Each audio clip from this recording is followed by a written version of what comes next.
দলের নাম কি হতে পারে এটি নিয়েও আমরা আসলে সাধারণ শিক্ষার্থীদের কাছ থেকে মতামত চাই এবং সেই সাথে সাথে আমরাও আসলে চিন্তা করছি যে দলের নাম কি হতে পারে এই বিষয়ে এখনো আমরা কোনো চূড়ান্ত সিদ্ধান্ত নেইনি।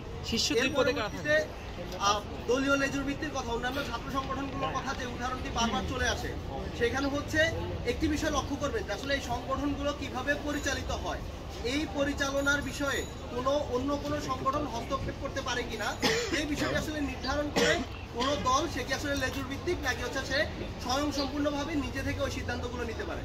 এরপরে দ্বিতীয় যে বিষয়টি সেটি হচ্ছে নেতা নির্বাচন।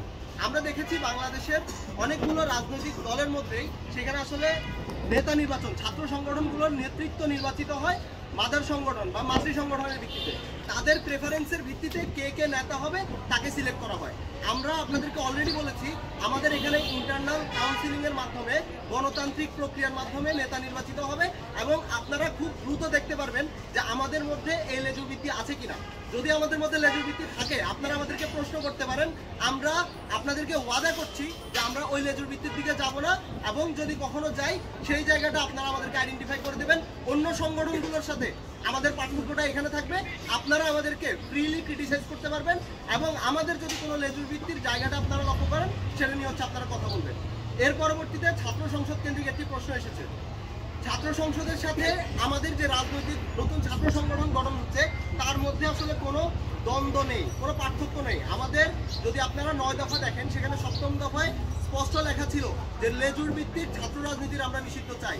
আমরা ছাত্র রাজনীতির নিষিদ্ধের কথা বলিনি এবং এই জায়গাটি হচ্ছে আমাদের যে ছাত্র সংসদ নির্বাচন চাওয়া কিন্তু আমাদের পূর্বের অবস্থান তার মধ্যে কোনো সাংঘর্ষিক অবস্থান আমরা দেখতে পাচ্ছি না। আমাদের এই ছাত্র সংগঠনের একদম বেসিক স্লোগান হবে, বেসিক থিম হবে স্টুডেন্ট ফার্স্ট এবং বাংলাদেশ ফার্স্ট।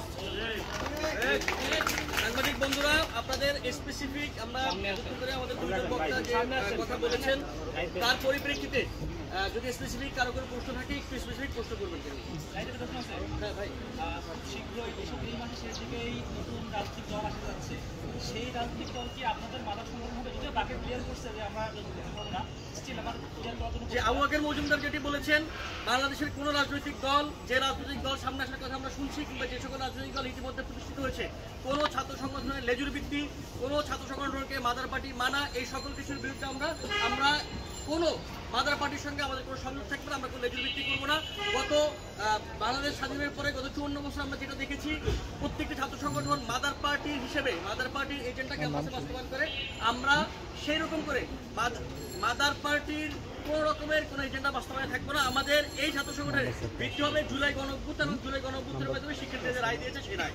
আমাদের জুলাই আগস্ট গণঅভ্যুত্থানের ভিত্তি মূলধারার ছাত্র রাজনৈতিক পরিসরে নারীদের যে অনুপস্থিতি রয়েছে সেটিকে অ্যাড্রেস করে নারীর রাজনৈতিক মানস বিনির্মাণ করা, রাজনৈতিক চর্চার পরিবেশ তৈরি করা এবং রাজনৈতিক ব্যবস্থাকে নারী বান্ধব করে তোলার মাধ্যমে নারী পুরুষে নির্বিশেষে সকলের জন্য সমান সুযোগের সৃষ্টি করা, শিক্ষার্থীদের অধিকার আদায়ের প্রশ্নে আপোষহীন ছাত্র রাজনীতির প্রতিশ্রুতি দেয়া,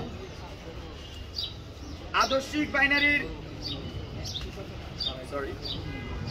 বাংলাদেশের সংগ্রাম ও স্বাধীনতার ইতিহাসকে স্বীকার করে এবং 47, 52, 62, 66, 68, 69, 71, 90 এবং 24-এর সকল গণ আন্দোলন এবং ছাত্র জনতার সংগ্রামী চেতনা থেকে ভিত্তি করে ছাত্র রাজনীতি আমরা সক্রিয় করব।